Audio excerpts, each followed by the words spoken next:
20वीं सदी की शुरुआत हो चुकी थी।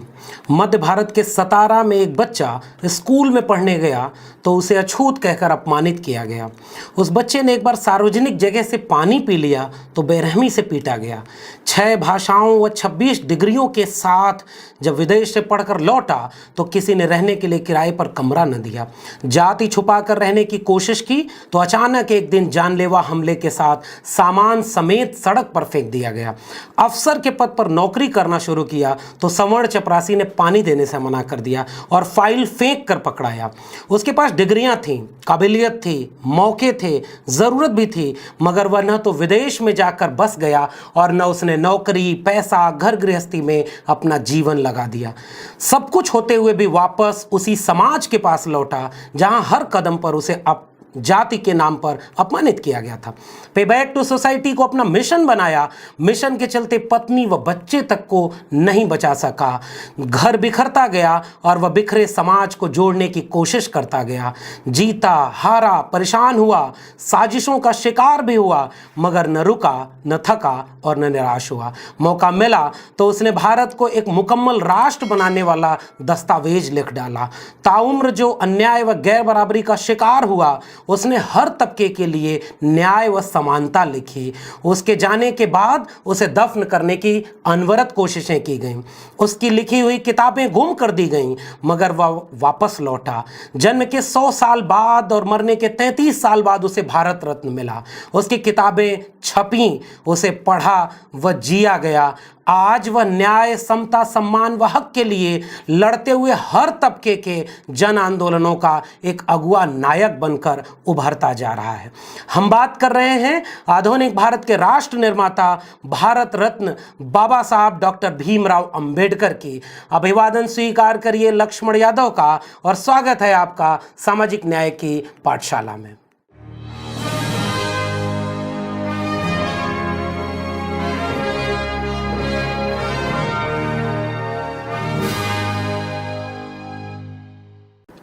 डॉक्टर अंबेडकर, यह नाम सुनते ही आपके जहन में सबसे पहले कौन सी छवि उभरती है? आज देश के हर नागरिक को खुद से यह सवाल जरूर करना चाहिए। दरअसल एक आम भारतीय नागरिक के कॉमन सेंस में डॉक्टर अंबेडकर साजिशन 2 खांचों में कैद कर दिए गए। सूट बूट पहने, संविधान हाथ में लिए हुए संविधान वेत्ता की छवि, या दलितों का नेता व आरक्षण वाला शख्स? क्या ऐसा ही है? अगर ऐसा ही है तो क्या यह यूं ही है? और ऐसा क्यों है? यह हमारी पीढ़ी के लिए असली सवाल है। गांधी, नेहरू, पटेल, तिलक, लाला लाजपत राय, राजेंद्र प्रसाद तक के बारे में जो आपको पढ़ने, सुनने व जानने को मिला, उसके मुताबिक जरा ये बताइए कि ये किसके नेता थे? जंग आजादी के नायक और अखिल भारतीय नेता। और डॉक्टर अंबेडकर, उनके विचार, दर्शन और ख्वाब क्या थे? और डॉक्टर अंबेडकर के विचार, दर्शन और ख्वाब क्या थे? ये सोचने वाली बात है। और आज की बातचीत में मैं केवल अंबेडकर की छवियों पर बात करूंगा और 21वीं सदी के युवा अंबेडकर को कैसे जाने। मेरा उनके लिए सवाल है यह सोचने समझने का कि असल में डॉक्टर अंबेडकर कौन थे। सबसे पहले मैं बात करूंगा एक समाजशास्त्रीय डॉक्टर अंबेडकर की। क्रिस्टोफ जेफरले ने अपनी किताब में 3 चरणों में एक समाजशास्त्री अंबेडकर की छवियों को बनाया है।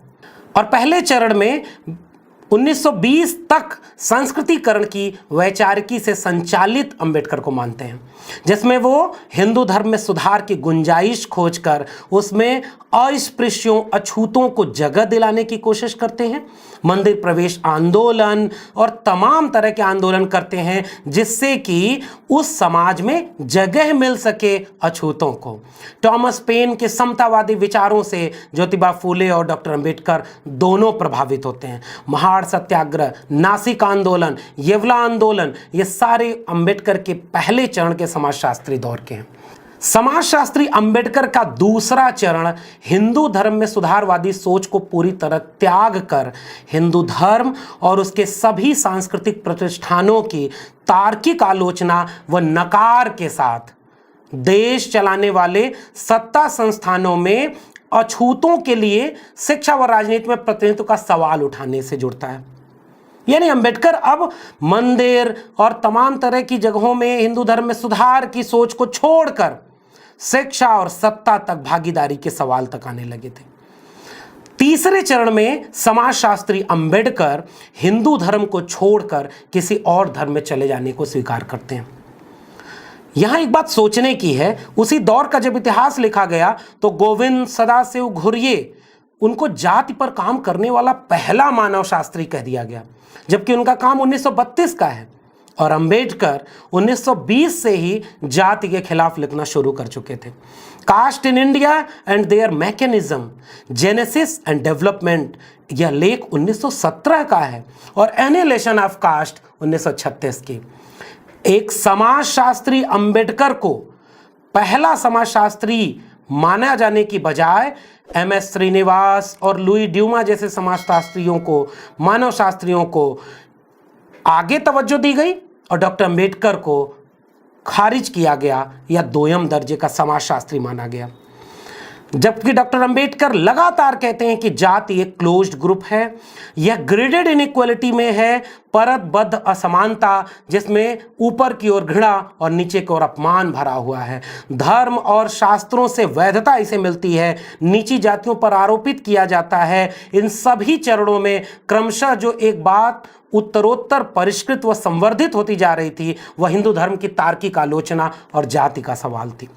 क्या आपको एक समाजशास्त्री डॉक्टर अंबेडकर से परिचय कराया गया?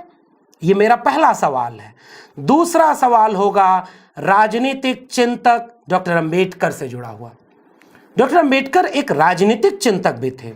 उन्होंने अपने जीवन काल में जब पहला राजनीतिक दल बनाया तो उसका नाम इंडिपेंडेंट लेबर पार्टी रखा, जिसका गठन 1936 में हुआ। शेड्यूल कास्ट फेडरेशन 1942, स्वतंत्र मजदूर दल 1937, रिपब्लिकन पार्टी ऑफ इंडिया 1956। कौन थे डॉक्टर अंबेडकर जो एक राजनेता, राजनीतिक चिंतक के तौर पर भारतीय राष्ट्र राज्य संबंध की अवधारणाओं को परत दर परत हमारे सामने उगाड़ कर रख रहे थे? नागरिक बोध क्या होना चाहिए, सार्वभौमिक मताधिकार कैसे होना चाहिए, राज्य में गांव, शहर, इन सब को लेकर के जो बारीक समाजशास्त्रीय व राजनीतिक चिंतन था वो डॉक्टर अंबेडकर के पास था। लेकिन क्या राजनीतिक चिंतक के तौर पर डॉक्टर अंबेडकर की छवि को आपके सामने पेश होने दिया गया? तीसरा पहलू आता है आर्थिक चिंतक डॉक्टर अंबेडकर का। डॉक्टर अंबेडकर ने 1921 में the problem of the rupee यानी रुपए की समस्या नाम से लेख लिखा। The evolution of provincial finance in British India, यानी ब्रिटिश भारत में प्रांतीय वित्त का विकास, यह लेख 1927 में लिखा। इस लेख के ही आधार पर 1927 में लिखे इस लेख के आधार पर आजाद भारत का वित्त आयोग बनाया गया। लेकिन क्या आपको एक अर्थशास्त्री डॉक्टर अंबेडकर से परिचित होने दिया गया? जेंडर जस्टिस की बात आती है तो लैंगिक न्याय के अगुआ डॉक्टर अंबेडकर का चेहरा, डॉक्टर अंबेडकर की छवियां, संपत्ति का अधिकार महिलाओं को भी मिले, महिलाओं के काम के घंटे कम किए जाएं, महिलाओं को मातृत्व अवकाश यानी चाइल्ड केयर लीव मिले, महिलाओं के लिए वुमेन लेबर वेलफेयर एसोसिएशन बनवाया जाए, हिंदू कोड बिल, इसके नाम पर 27 सितंबर 1951 को मंत्रिमंडल से इस्तीफा दे दिया।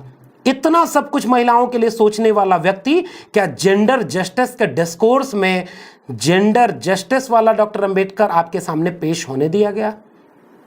अगली बात अगर शिक्षा की करें तो डॉक्टर अंबेडकर ने कहा शिक्षा वो शेरनी का दूध है, जो पिएगा वो दहाड़ेगा।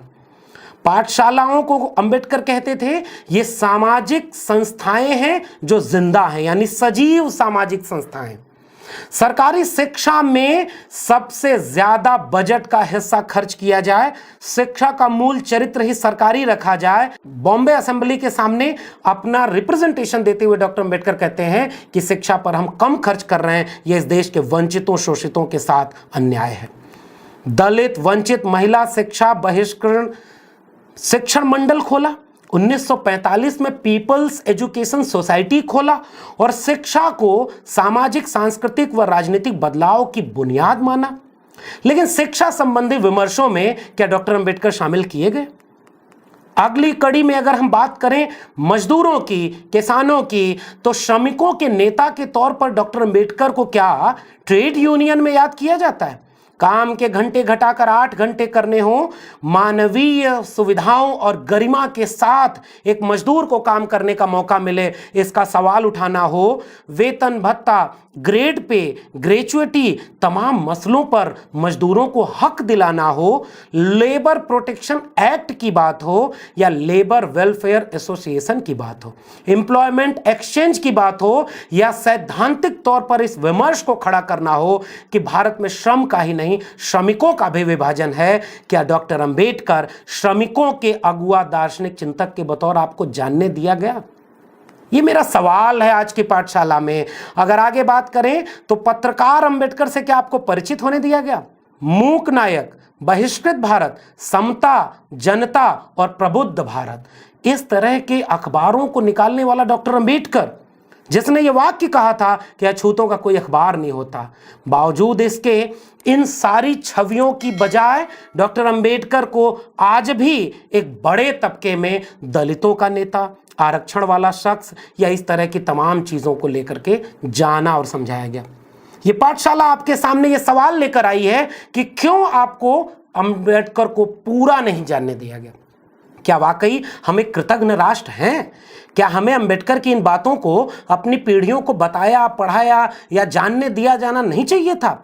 जंग आज़ादी का ऐतिहासिक सफर पूरा करके भारत जब एक देश बनने के मुहाने पर खड़ा था, राष्ट्र बनने की प्रक्रिया शुरू कर रहा था, एक नया भारत बनाने का मौका दरवाजे पर खड़ा था, नए भारत की नई जमीन कौन सी होगी, उसकी अगुवाई में, किसकी अगुवाई में उसे रचा जाए, जब यह सवाल सामने खड़ा था तो इस जमीन को रचने की जिम्मेदारी दी जाती है एक डिप्रेस्ड, ऑप्रेस्ड, अछूत, दलित, शूद्र व्यक्ति को।